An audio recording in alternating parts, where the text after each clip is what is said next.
Y en este punto nos vamos hasta Casa de América en Madrid, porque allí el presidente del Gobierno pronuncia una conferencia bajo el título España puede. Le escuchamos. Del mundo empresarial, del mundo económico, el haber acudido a la llamada del Gobierno. Hace justo 2 años escogí también la Casa de América, lo venía recordando con el director de la Casa de América, para dirigirme a los españoles y españolas 100 días después de asumir la responsabilidad como presidente del Gobierno. En aquella ocasión empecé mi intervención afirmando que no siempre elegimos las circunstancias en las que hemos de vivir, sino que son las circunstancias las que en muchas ocasiones nos obligan a elegir a todos. Hoy, en el curso de una pandemia que asola al mundo entero, puedo repetir aquellas palabras incluso con más motivo aún. Son los acontecimientos extraordinarios, inéditos, dramáticos también que estamos viviendo, pero que también representan enormes ventanas de oportunidades, esos acontecimientos extraordinarios que nos ha tocado vivir, los que motivan y condicionan nuestras actuaciones políticas, empresariales y sociales. Una pandemia que ha irrumpido en la normalidad de todos y cada uno de los rincones de la tierra, forzándonos a responder ante una emergencia sanitaria, económica y social sin precedentes, al menos en la historia de la humanidad de los últimos 100 años. Esta vez no se trata de un problema de una clase, aunque es cierto que estamos viendo cómo en esta segunda oleada la pandemia está afectando sobre todo a las clases más vulnerables, aquellas clases más desasistidas, más débiles desde el punto de vista social y con menos recursos económicos. Es evidente que la pandemia no se trata o no afecta a una clase, a un gobierno o a un país determinado. Esta vez el problema afecta a todas las clases, a todos los gobiernos, en consecuencia, a todos los países. Este virus viene a poner de manifiesto una vez más algo que hemos venido diciendo en reiteradas ocasiones a lo largo de estos últimos años, hasta incluso sin la presencia de la pandemia, y es que somos una única humanidad y que si el virus no hace distinciones entre los seres humanos, pues tampoco entonces los seres humanos tenemos que dividirnos en el combate contra este enemigo común que es el virus. Nadie tiene derecho a bajar el hombro, a no arrimar el hombro, porque tenga una ideología contraria al Gobierno de turno, ya sea un ayuntamiento, una comunidad autónoma o el Gobierno de España, en el caso que nos ocupa, porque tenga también una identidad distinta o unos intereses opuestos, porque solo de la unión de todos, de los más posibles, no la unanimidad, pero sí la unión de todos, de los más posibles, nos dará una verdadera oportunidad de vencer definitivamente al virus. Solo la unión, en definitiva, nos dará esa estatura necesaria para poder abordar con garantías la escala del problema que tenemos por delante. Nuestra forma de vivir, estoy convencido de que todos ustedes lo han visto también en sus hogares, nuestra forma de vivir, nuestra vida cotidiana, aquella que creíamos asegurada para siempre en una sociedad que se ha educado bajo la cultura del riesgo cero, de tener aparentemente todo controlado, se ha visto modificada de manera rápida, pero también muy profunda. Y cada vez es más obvio, al menos para todos los que estamos aquí presentes, que la evolución de la pandemia y sus consecuencias afectan y van a seguir afectando durante los próximos meses a nuestra vida cotidiana, a nuestras relaciones sociales, a nuestras relaciones también familiares e incluso también a la política, a la economía, en definitiva al conjunto de nuestro país. Con datos del 28 de agosto, el total de contagios asciende en nuestro país hoy a 439.286 casos. Los casos diagnosticados en la última semana son 43.747. Los ingresos en la UCI son 129 personas y, desgraciadamente, 129 compatriotas han perdido la vida esta semana como consecuencia del COVID-19. Me gustaría, una vez más, en nombre de todos los integrantes del Gobierno de coalición y también de mi persona, transmitir mi pesar, nuestro profundo pesar a todas las personas que han perdido a sus seres queridos a causa de este virus, todavía un gran desconocido para la ciencia y mortal, como estamos sufriendo en nuestras propias carnes. Todos nosotros y nosotras trabajamos desde los distintos ámbitos que están aquí representados por conquistar al virus espacios que habíamos perdido durante los meses más duros del confinamiento, espacios de vida personal, laboral, cultural, social, en definitiva. Pero es evidente que no está resultando una tarea fácil para nadie. Y, sin embargo, por difícil que resulte, y esto es lo que me gustaría trasladar al conjunto de la ciudadanía, es que nuestra única posibilidad es intentarlo una y otra vez, hasta que el avance científico ahuyente por completo al virus y recobremos, en consecuencia, plenamente nuestra actividad económica y social. En consecuencia, ningún traspiés va a impedirnos levantarnos. Tras cada revés, lo que tenemos que hacer es avanzar de nuevo. Ningún retroceso parcial que tengamos que ver o ser testigo de ellos nos va a privar de esa ansiada victoria final. En esa tarea todos podremos equivocarnos, sin duda alguna, pero lo que no podemos permitirnos es rendirnos. Soy consciente, el Gobierno sin duda alguna es consciente, y todos y cada uno de sus integrantes, del sentimiento que genera la incertidumbre de las familias en los hogares. Lo estamos viendo, la incertidumbre de esta pandemia. ¿Qué es lo que va a ocurrir al día siguiente? No solamente en términos de ciudadanía, sino también en términos familiares. La incertidumbre en la familia, la incertidumbre en las empresas, la incertidumbre en las cooperativas, en trabajadores y trabajadoras autónomos, en quienes han perdido sus empleos, o en aquellas personas, sobre todo las generaciones más jóvenes, que se están haciendo adultos atravesando una crisis tras otra. Hace 10 años una crisis económica y financiera y hoy una emergencia sanitaria indudablemente con consecuencias económicas y sociales. Soy consciente, somos conscientes desde el Gobierno también de que el principal anhelo que tenemos todos y cada uno de los españoles y españolas es la tranquilidad. La tranquilidad para poder desarrollar nuestro proyecto de vida. La tranquilidad de no sentir amenazada nuestra salud, cosas tan esenciales como la salud, como la vida. No sentir amenazados nuestros trabajos, no sentir amenazado nuestro futuro y, sobre todo, el futuro de aquellos que más nos importan, que más nos interesan, que son nuestros hijos y nuestras hijas. Me hago cargo, nos hacemos cargo desde el Gobierno de la enorme incertidumbre que estamos atravesando como consecuencia de la pandemia, de la necesidad de seguridad que siempre demandan a las instituciones y a los responsables políticos el conjunto de ciudadanos y ciudadanas, del daño, en consecuencia, que causa esa ausencia de seguridad y de certidumbre. Todos recordamos con incredulidad, incluso lo diría, pues en los días que precedieron a esta pesadilla, e incluso hay todavía personas a las cuales les cuesta aceptar, aún que sea real, todo esto que nos está sucediendo al conjunto de la humanidad. Pero no tenemos otra opción. No tenemos otra opción, primero que empatizar con esa demanda de seguridad y también con esa ausencia de certidumbres, pero no tenemos otra opción que superar todas esas dificultades y revertir unidos esa situación.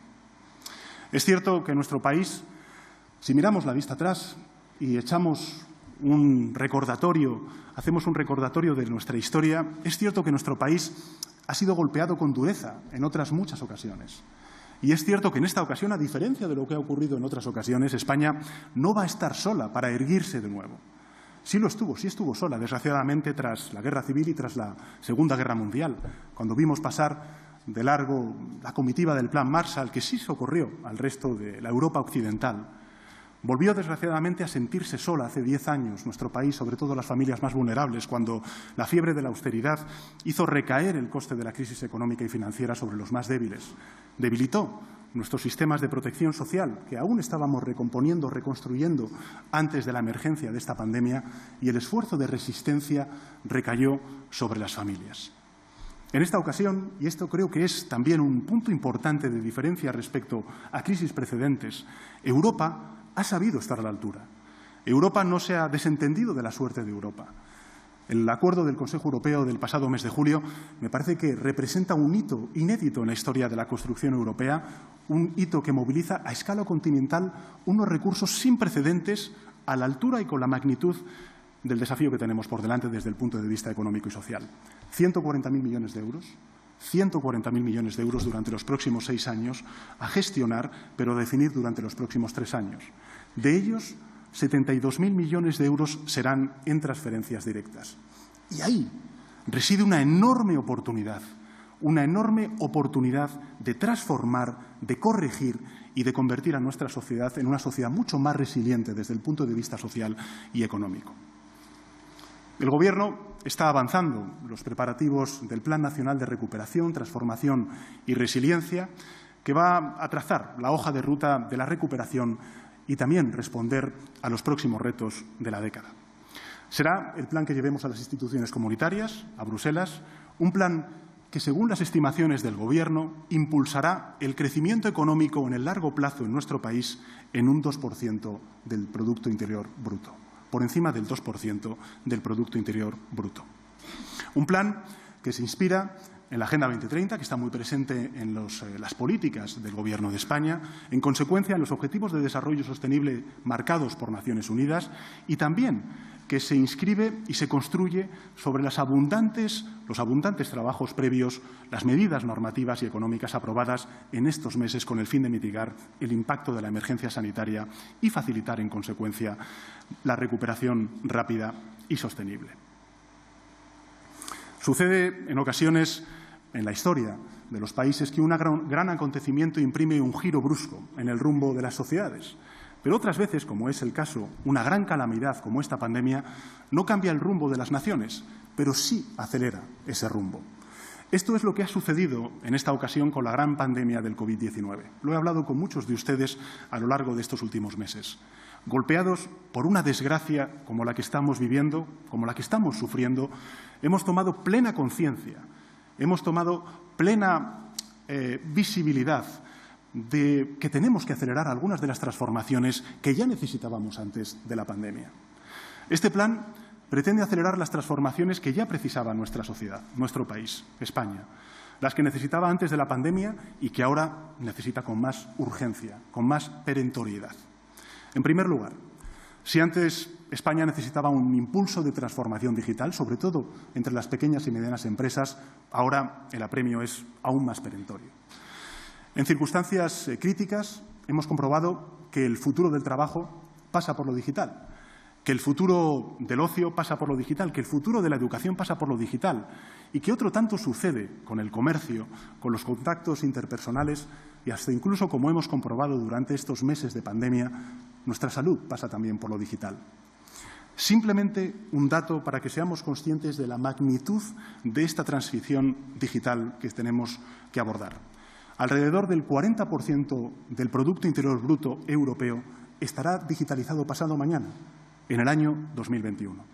Por tanto, es preciso transformar las capacidades de nuestra ciudadanía, sobre todo de nuestros trabajadores y trabajadoras, y también el potencial de nuestras empresas, sobre todo aquellas que representan al principal tejido productivo de nuestro país, las pequeñas y medianas empresas y también la economía social.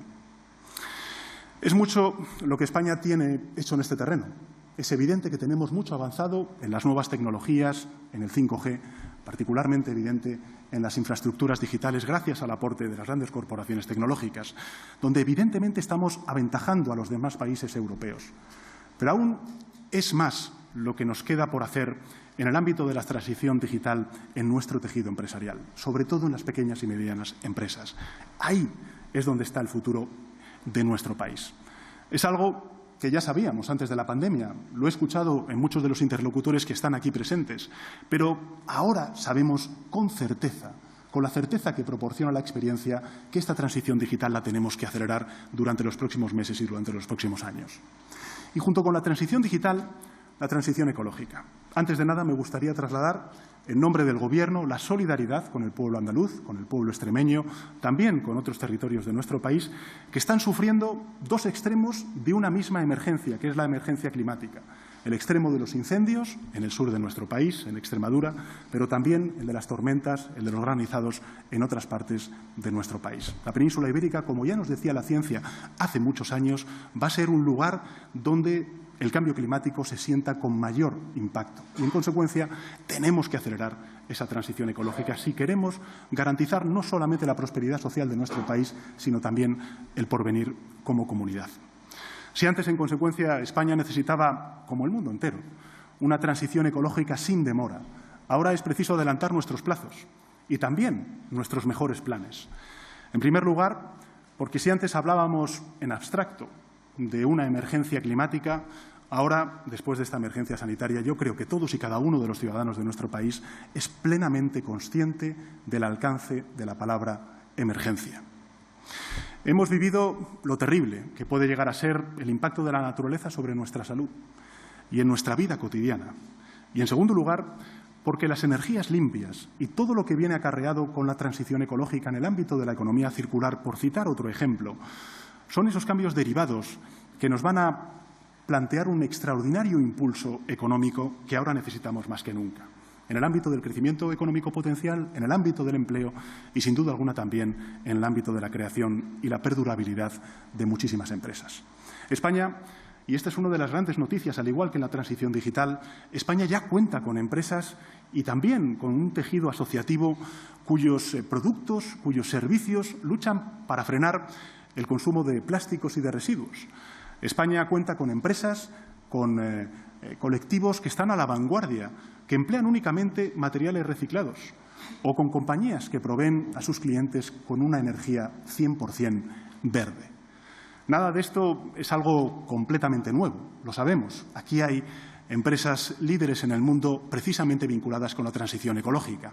Todo estaba ya en consecuencia en la conciencia de nuestra sociedad antes de la emergencia de la pandemia del COVID-19. Solo que ahora, si me permiten la diferencia, la distinción, es que ahora sí somos realmente conscientes de que esos cambios son tan inexorables como descomunales e urgentes. Y junto con la transición digital y la transición ecológica, la cohesión territorial y la cohesión social. Lo he comentado con algunos de ustedes y también lo hemos debatido dentro del Gobierno de coalición. El Fondo de Recuperación Europeo también tiene una lógica en su naturaleza que lo explica, y es el que no haya divergencias territoriales, que el mercado único se ensamble y no se ensanchen las diferencias entre distintos territorios. Esto mismo puede ocurrir en nuestro país. Ya ocurrió con la crisis económica de 2008. Hubo una divergencia no solamente en términos sociales, sino también en términos territoriales. Y este es un Gobierno y esta es una sociedad que quiere garantizar la igualdad de oportunidades, de derechos y de acceso al bienestar social en todos y cada uno de los territorios, en todos y cada uno de los rincones de nuestro país. Por eso, si antes España necesitaba mejorar su cohesión social y territorial, esta nueva crisis ya lo hace inaplazable, inexcusable. No podemos tolerar más desigualdad ni tampoco más desequilibrios. Hay que cerrar brechas, hay que acabar con la pobreza severa. Por ejemplo, entre los niños de nuestro país, más de 2 millones de niños sufren pobreza infantil. Como hemos empezado a hacer, por cierto, gracias al esfuerzo de todo el Gobierno de coalición, con la aprobación de una medida inédita como es el ingreso mínimo vital. ¿Es una cuestión de justicia? Sí lo es. Es una cuestión de justicia, desde luego que sí. Pero además es una cuestión de eficacia económica. La energía y la resiliencia de las sociedades, y lo hemos aprendido durante estos últimos meses, depende, sin duda alguna, de su capital económico, es decir, de la suma de los bienes, de los servicios, de los recursos financieros, también del capital humano, pero también, y me gustaría aportar y complementar esta necesidad con el capital social, es decir, con la confianza, con la cooperación que exista entre los distintos miembros de la sociedad. Y para que exista confianza y para que exista cooperación, se requiere algo básico, algo esencial que estoy convencido de que la ciudadanía, cuando lo escuche, lo compartirá, y es reciprocidad. Y la desigualdad extrema y la pobreza, precisamente lo que hacen es reducir ese sentimiento colectivo y restan energías.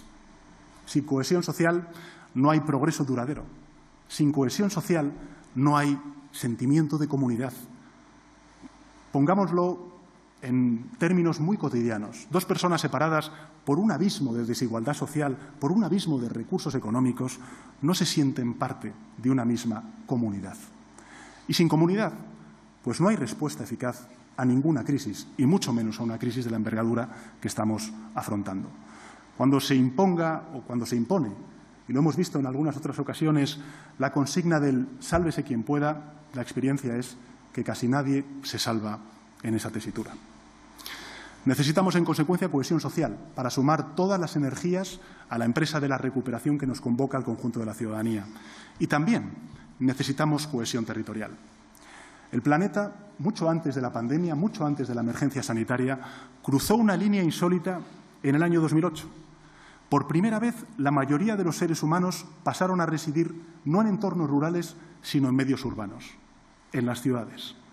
Nuestro país ha cruzado esa línea hace ya muchos años y desde entonces se han acelerado esa tendencia de concentración urbana sin medidas que eviten la despoblación, el empobrecimiento de las zonas rurales, la disminución de oportunidades para sus habitantes, el abandono que está detrás de algunos de los incendios que estamos viendo de espacios naturales.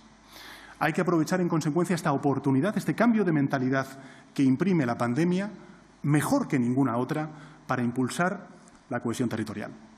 Debemos devolver al mundo rural e insular también su capacidad de generar prosperidad y, en consecuencia, de generar y crear oportunidades.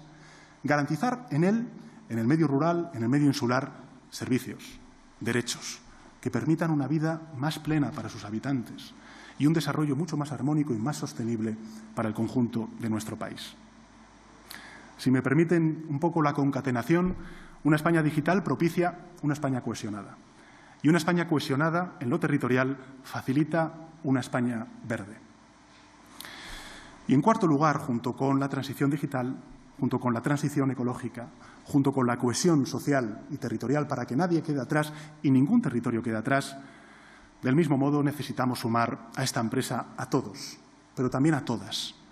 Si antes España necesitaba asentar una agenda feminista, ahora, después de la pandemia, esa necesidad es aún más evidente, aún más perentorio. Las mujeres, desgraciadamente, como ha ocurrido también en crisis previas, son el colectivo que más ha sufrido las consecuencias sociales y económicas de esta crisis. Igual, por cierto, como he dicho antes, que en crisis pasadas. Son las que han dedicado más tiempo y más esfuerzos a los cuidados. Los meses del COVID dejan en evidencia que un programa feminista no es solo un programa para mejorar las condiciones de las mujeres, que ya con eso bastaría.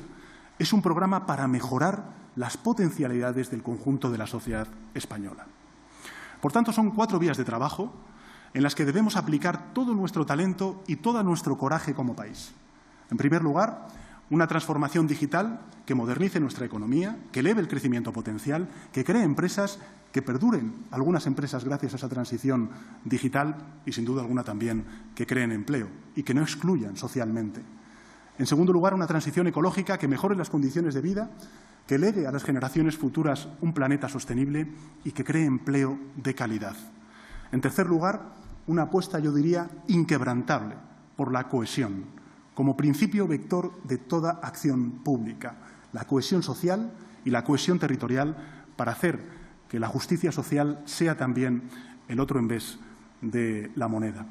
Y en tercer lugar, o en cuarto lugar, mejor dicho, un cambio feminista en las mentalidades y en las reglas sociales que hagan a nuestra sociedad una sociedad más digna y más humana, a la vez que se beneficia plenamente del talento y de la energía de la mitad de la población, que es la población femenina. Lo decía antes, no siempre elegimos cuándo ocurren las cosas. No siempre elegimos las circunstancias en las que estas cosas ocurren.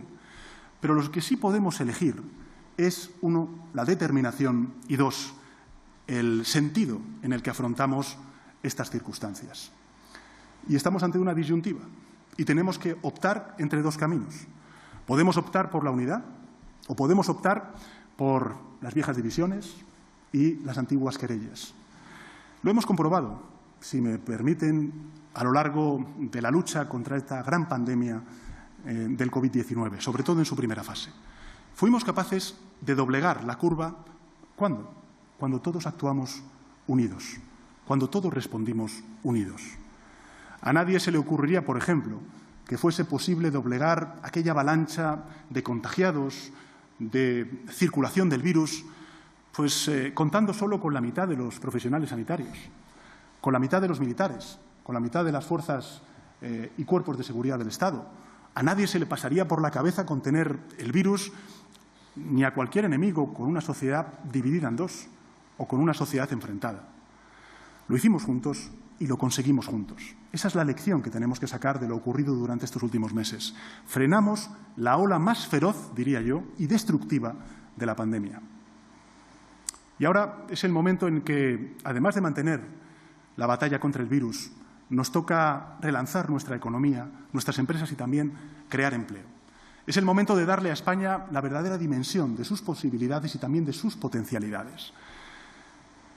Fíjense, a veces, y estoy convencido de que lo compartirán conmigo, a veces los españoles y las españolas, nos lo ha dicho en alguna ocasión algún extranjero que comparte con nosotros la convivencia en nuestro país, a veces los españoles y las españolas sentimos que no se reconocen nuestras cualidades, nuestros valores, nuestras virtudes como sociedad.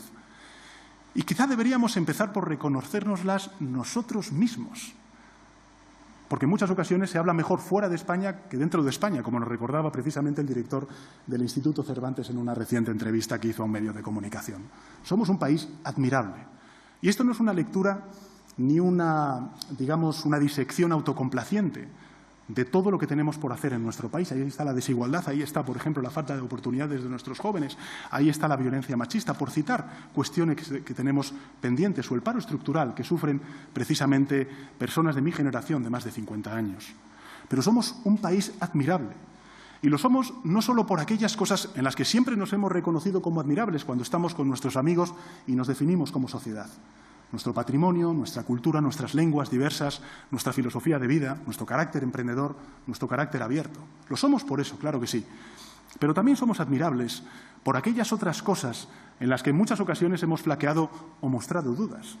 Somos admirables por nuestro potencial industrial. Somos admirables por nuestro talento científico y también por nuestra capacidad cultural. Somos admirables por nuestra capacidad de alcanzar acuerdos. Lo hemos alcanzado, aquí están los agentes sociales. O también por nuestra disciplina social, que nos ha permitido, entre otras cuestiones, en momentos muy duros de la pandemia, pues plantearnos una disciplina social que nos permitió doblegar la curva y mantener a raya al virus antes del verano. ¿A dónde quiero ya llegar? Pues que la leyenda negra, que puede resultar más dañina, es la que nace dentro de nuestro país. El peor mal de España ha sido siempre no creer en sí misma y debemos desterrar para siempre esa desconfianza, sobre todo ahora que estamos afrontando una crisis inédita durante estos últimos 100 años. Eso es lo que dice este lema. España puede. Claro que puede. España puede si España quiere. Esa es la condición. España puede, porque además ya lo hemos demostrado, ya nos lo hemos demostrado en el pasado. Lo hemos hecho antes. España vivió las primeras 3/4 partes del siglo XX, pensémoslo, una historia dramática, turbulenta. Desgraciadamente, sufrimos una larga dictadura. Tuvimos dificultades para modernizar el país. Atravesamos las esperanzas quebradas de un golpe de Estado a la República y sufrimos, desgraciadamente, 40 años de dictadura, de franquismo. Esa historia nos lleva, a veces, a mi juicio, a no apreciar en su justa magnitud lo que hemos logrado durante estos últimos 40 años. Insisto, y no es un diagnóstico autocomplaciente, porque tenemos todavía que hacer muchas cosas en el ámbito social y en el ámbito económico. Pero este es un país en el que no hay ninguna justificación para no apreciar lo que hemos logrado durante estos más de 40 años de democracia. Un país del que, en consecuencia, debemos sentirnos tremendamente orgullosos. No sentirnos orgullosos, tenemos que sentirnos tremendamente orgullosos. Un país que ha sabido siempre convertir las amenazas en grandes éxitos colectivos. Echemos la vista atrás. En 1975, es decir, antes de ayer, en términos históricos, salimos de una larga y sangrienta dictadura. Hoy somos, con todas las dificultades, con todas las carencias, porque tenemos que continuar haciendo mucho en ello, una de las 20 democracias plenas del mundo. En 1975, es decir, antes de ayer, teníamos una economía anquilosada, unas infraestructuras tercermundistas. Todos lo recordamos cuando íbamos a la costa desde Madrid, por citar el caso que estamos ahora mismo en esta bella ciudad. Y hoy somos una economía moderna. En el 75 no había libertades, no había derechos civiles. Hoy somos un país referente por su libertad sexual, respeto y defensa de la comunidad LGTBI. En el 75 las mujeres estaban sometidas a los hombres, y no desde el punto de vista cultural, sino también legal. Hoy España es noticia a nivel mundial por su compromiso en la defensa del feminismo. En el 75 Europa nos cerraba las puertas a cal y canto, porque no éramos una democracia, y hoy estamos en el núcleo de decisión de la Unión Europea. En el 75 éramos un país completamente centralista, sin autonomías, que no reconocía ni constitucional ni socialmente en muchas ocasiones la diversidad territorial y cultural de nuestro país. Y hoy se respeta la lengua castellana como la lengua vasca, como la lengua catalana y la lengua gallega. Es patrimonio del conjunto de la sociedad española. Y hoy somos el segundo país más descentralizado del mundo. En el 75 recordémoslo porque fue antes de ayer, el terrorismo causaba estragos y dolor en el corazón de la sociedad española. Y se ha visto reflejado en algunas series que hemos visto últimamente en nuestro país. Y hoy somos una democracia orgullosa de su triunfo sobre la violencia. Nuestra transformación como país ha sido colosal. Es cierto que queda mucho por hacer, y eso es lo que justifica la política. No estamos ante el fin de la historia. Al contrario, queda mucho por hacer. Hay muchas injusticias que tenemos que resolver. Somos un país, en todo caso, que ha hecho una gran transformación, una transformación colosal. Somos el país de la excelencia turística y también el país de la fibra óptica. Somos el país de la tradición agrícola, pero también somos el país de la alta velocidad. Somos un país antiguo, sí antiguo, con todo lo bueno que ello conlleva, lleno de historia, de riqueza cultural. Y somos también un país dinámico, a la vanguardia de muchos derechos que están siendo puestos en cuestión hoy, no por países sin tradiciones democráticas, sino por países con tradiciones democráticas. Que a nadie le quepa duda, España puede abordar los retos que se proponga, cualquiera de los retos que se proponga. España puede durante esta década dar un salto de gigante en prosperidad, en igualdad social y en cohesión territorial. Tenemos la voluntad, tenemos los recursos, tenemos el talento y tenemos el coraje para lograrlo. Y esto no es una mera tarea del Gobierno, por eso es tan importante el acto que hoy estamos representando conjunta y colectivamente. Esta no es una tarea en exclusiva del Gobierno de España, de cualquier gobierno, ya sea un gobierno autonómico o un gobierno municipal, de cualquiera de los signos políticos que ahora mismo tenemos en nuestro país. No es una tarea meramente política. Esta es una tarea que interpela y convoca al conjunto de la sociedad de nuestro país. Una tarea, hoy especialmente, por citar algunos ejemplos, que interpela a los científicos y las científicas. A ver si nos dan una buena noticia pronto. De todos ellos, de todos los científicos y de todas las científicas, no de una mitad de los científicos frente a la otra mitad de los científicos en función de lo que piensen o de lo que voten. Porque en ellos está la palanca de nuestro progreso, de nuestro desarrollo empresarial y ya hemos aprendido después de esta emergencia sanitaria de nuestra propia salud, de nuestra propia seguridad y de nuestra propia proyección social. Que no olvidemos nunca lo importante que es la ciencia para el progreso y la seguridad de todos y de todas. Una tarea también de todas las empresas que sostienen la estructura económica de nuestro país, desde la automoción hasta el turismo, por citar solo dos de los sectores que en estos momentos se están viendo más, afectados como consecuencia de esta emergencia sanitaria.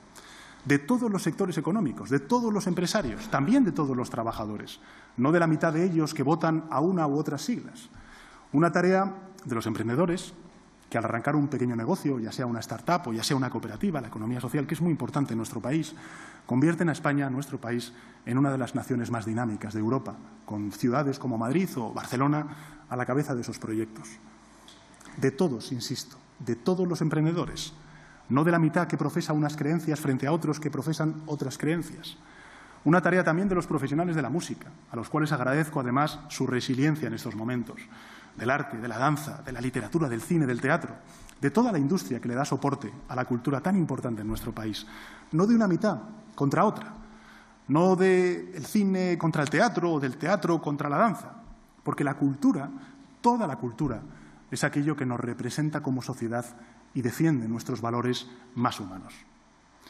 Una tarea también de los trabajadores, de los empresarios, a los cuales quiero agradecer el esfuerzo que están haciendo durante estos meses tan difíciles por llegar a acuerdos. Esta es una tarea de todos los empresarios, de todos los trabajadores, ya sean empresas grandes, ya sean empresas pequeñas, que en la medida de sus capacidades y posibilidades pues aportan al esfuerzo del progreso del conjunto de la sociedad. E insisto de nuevo, de todos ellos, de todas ellas, no solo de una parte, menos aún de una parte frente a otra. Fíjense, incluso podemos hacer ese ejercicio, ¿no? Podemos imaginarnos pues el final de una empresa en el que los empresarios mantuvieran un enfrentamiento sistémico contra los trabajadores o una empresa con una dirección dividida en dos mitades irreconciliables.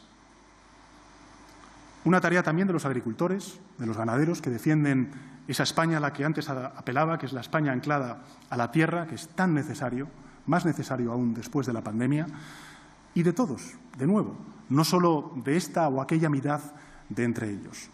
Una tarea de quienes en estos últimos meses pues han estado en primera línea de la lucha contra la pandemia y que siempre, todo el año, están en primera línea para luchar por nuestro bienestar y por nuestra seguridad y nuestra salud pública. Los profesionales sanitarios, los trabajadores y trabajadoras sociales, las fuerzas y cuerpos de seguridad del Estado, las Fuerzas Armadas, los transportistas, los empleados de los pequeños comercios, de los grandes comercios, de los comercios, en definitiva, de primera necesidad. Una tarea de todos ellos, vuelvo a insistir, como sucedió en los minutos más duros, más dramáticos y extremos de hace muy pocas semanas en nuestras ciudades y en nuestros pueblos.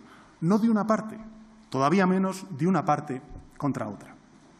Y una tarea, lo he dejado para el final porque considero además que es, a mi juicio, el pilar que se sostiene, o que sostiene, mejor dicho, todo el edificio social de nuestro país, de toda comunidad como la nuestra, que es el profesorado y nuestros jóvenes, los maestros y maestras y los profesores y profesoras.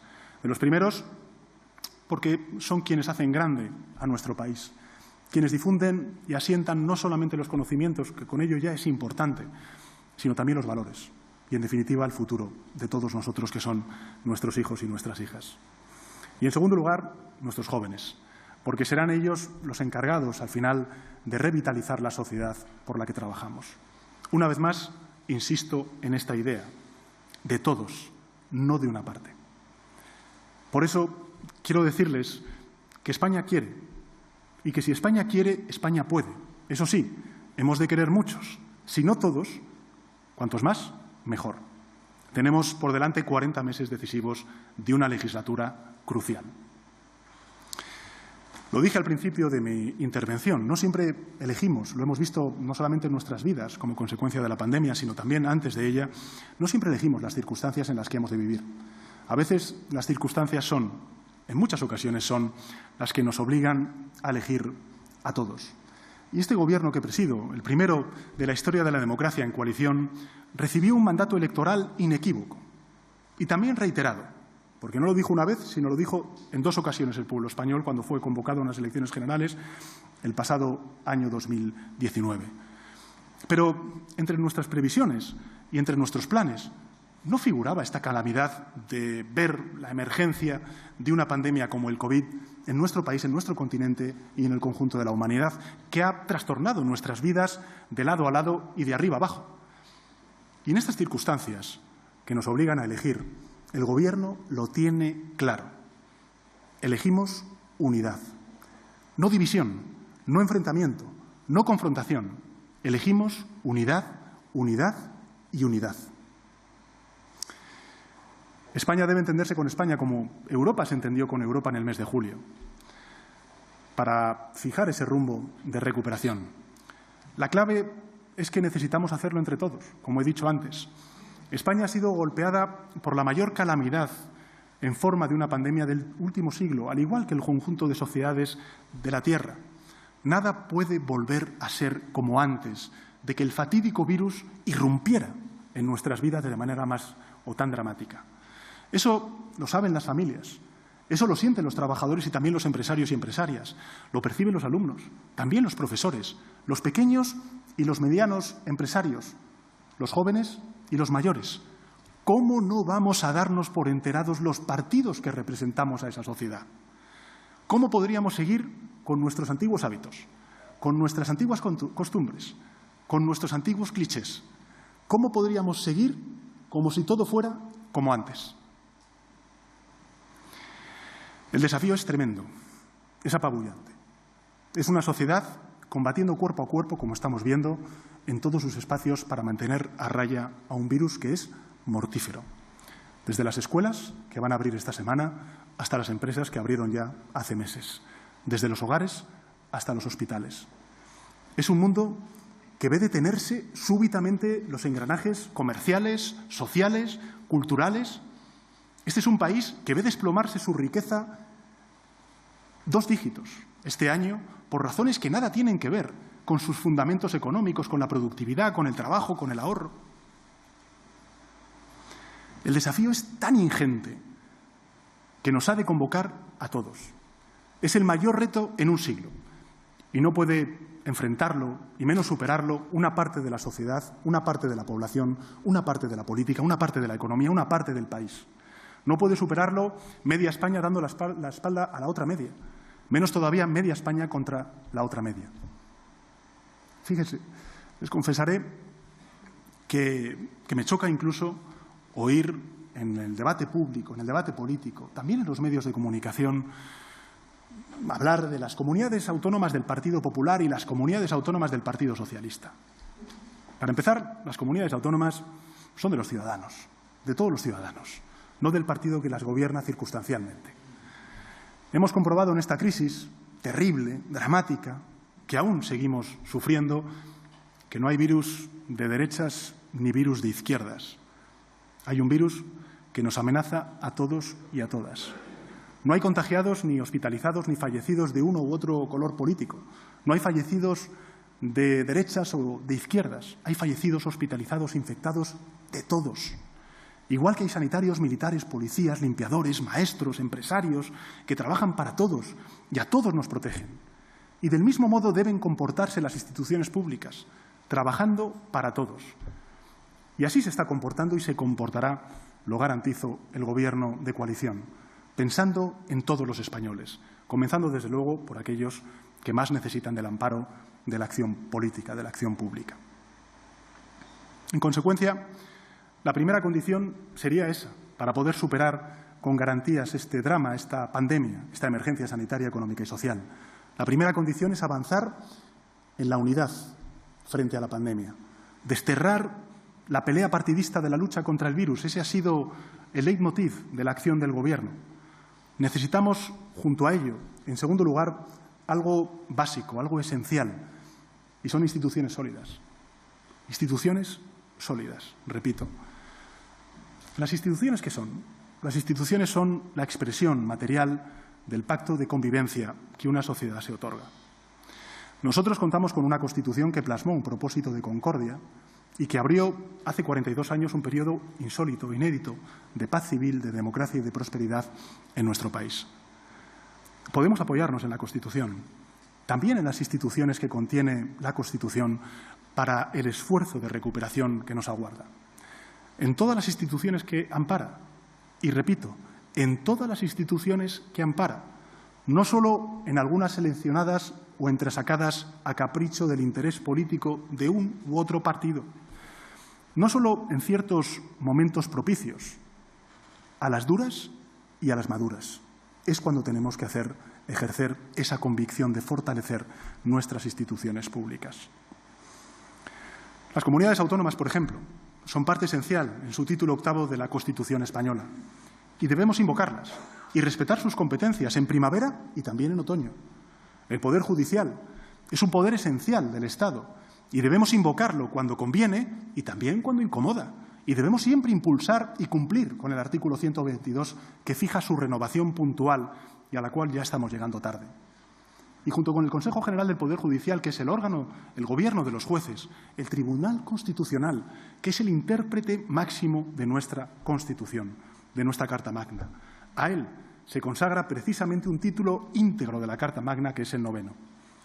Debemos velar por su actualización y honrar el mandato constitucional siempre, siempre, y no cuando se nos antoje.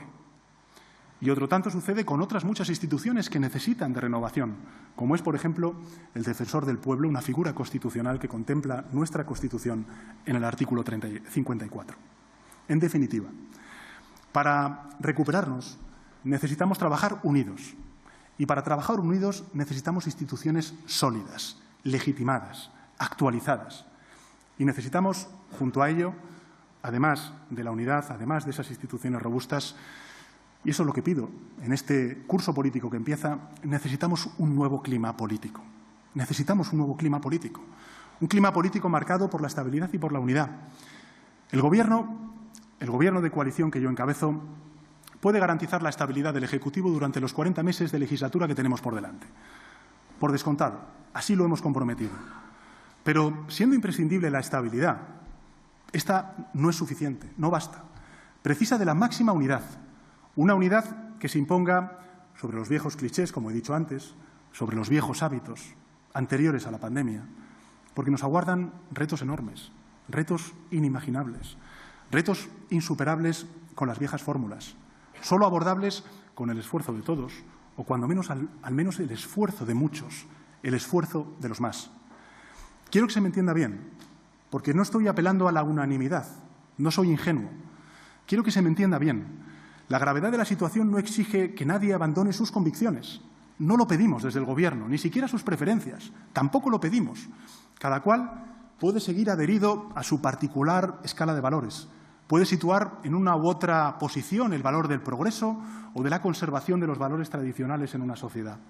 Puede inclinarse por un mayor grado de uniformidad territorial o por un mayor grado de diferenciación territorial. Nadie debe renunciar. El Gobierno de coalición no pide renunciar a ninguna de esas convicciones o preferencias políticas que tenga cada cual. Solo lo que pedimos es acompasarlas al momento excepcional e inédito que nos ha tocado vivir. Debe compaginar esas convicciones, esas preferencias, esa ideología con un bien superior. Y ese bien superior es la recuperación del país. Sé bien, por tanto, que no cabe aspirar a la unanimidad. De sobra sabemos que existen fuerzas políticas que se autoexcluyen, antes incluso de cualquier propuesta, o existen también sectores sociales, lo hemos visto en nuestro país, pero también lo estamos viendo en otras sociedades como la alemana, que responderán negativamente, aún antes de conocer la pregunta. Lo sabemos. Pero España necesita a muchos arrimando el hombro. Si no a todos, sí los más. Lo necesitamos. Cuanto más amplia sea esa base social, cuanto más amplia sea esa base parlamentaria que sostenga ese esfuerzo de recuperación, mejor que mejor. Más rápida será la recuperación y más pronta sentiremos los resultados de esa recuperación todos y cada uno de los colectivos que están aquí representados y que representan al conjunto de nuestro país. Más vidas preservaremos, más empresas protegeremos y más empleos recuperaremos y crearemos. En definitiva, ¿cuál es la síntesis de todo esto? Unidad. Unidad es la palabra clave. El desafío al que nos enfrentamos solo vamos a poder abordarlo con la máxima unidad, si no de todos, sí de los más, de todos los dispuestos a arrimar el hombro. La unidad, para empezar, entre las distintas administraciones, en un país compuesto, descentralizado como es el nuestro. Esa es la unidad, por ejemplo, entre las comunidades autónomas, los ayuntamientos y el Gobierno de España, con la promoción que estamos haciendo de la cooperación, de la coordinación y de ese nuevo término que se ha acuñado ya en el debate público, que es común en el debate público y político, como es la cogobernanza, y que vamos a seguir desde el Gobierno de coalición promoviendo sin cesar. Unidad también entre los agentes sociales. Una unidad que se ha plasmado en 2 acuerdos para prorrogar los ERTEs. Estamos llamados precisamente esta semana también a debatir sobre esta cuestión y con quienes suscribimos, y esto quiero agradecerlo en primera persona porque tuve ocasión yo, además de suscribirlo en primera persona, un acuerdo muy importante para el Gobierno, creo que también para el país, el pasado 3 de julio, que es un acuerdo por la reactivación económica y también por la creación de empleo. Y unidad entre las fuerzas políticas, con presencia parlamentaria. No hay soluciones sin diálogo y no hay diálogo sin entendimiento. Y no hay entendimiento sin política de altura. Es tiempo de acuerdos, es tiempo de encuentros, es tiempo de negociación, es tiempo también de honestidad. Es tiempo de la España que queremos construir. Tenemos una legislatura dilatada por delante. Será estable, porque eso fue el mandato y la voluntad de los españoles expresada en las urnas y materializada en el Gobierno de coalición. Pero nos toca ahora decidir si, además de ser estable y dilatada esta legislatura, queremos que sea fecunda. Eso ya depende de muchos, depende de todos y de todas. Podemos redoblar nuestras fuerzas sumándolas o podemos anularlas restándolas. Nadie ganará por el segundo camino. Estoy convencido de ello. Nadie puede beneficiarse del daño colectivo de esta emergencia sanitaria, económica y social. De nosotros, de cada uno de nosotros y nosotras, depende de que la legislatura, además de larga, sea fructífera. Y no me cabe duda, no me cabe ninguna duda de que va a ser así. De que va a ser estable, de que va a ser larga y, sobre todo y ante todo, va a ser fructífera en beneficio del conjunto de la ciudadanía. En este espacio reducido, con un aforo limitado, a diferencia de hace 2 años, y quiero de nuevo agradecer también la presencia de todos ustedes, en un aforo lógicamente aún más mermado como consecuencia de las precauciones sanitarias, se agrupa un centenar largo de personalidades de muy distintos oficios, de muy distintas ocupaciones, de distinto género, de distinta procedencia geográfica, de diferentes ideologías y también de diferentes creencias. Más de un centenar de personas que con seguridad, estoy convencido, expresaron preferencias políticas muy dispares en las últimas elecciones de hace 10 meses, el mes de noviembre. Y, sin embargo, estoy seguro, estoy convencido de que por encima de las diferencias comparten una misma esperanza, un mismo anhelo, una misma voluntad, y es ver a nuestro país erguido, marchando hacia el futuro. Y estoy además convencido de que están listos para sumar sus esfuerzos y para lograr ese empeño común. Lo decía al comienzo de mi intervención, los hechos pueden sobrevenirnos, pueden sin duda alguna sorprendernos, como ha ocurrido, pero es nuestra la capacidad de hacerles frente y de doblegarlos. Creo, como ustedes, en España, en sus gentes, en su potencial, en su capacidad. Lo tenemos todo para salir adelante. Si España quiere, España puede. Pero tenemos que querer muchos. Cuantos más, mejor. Muchas gracias.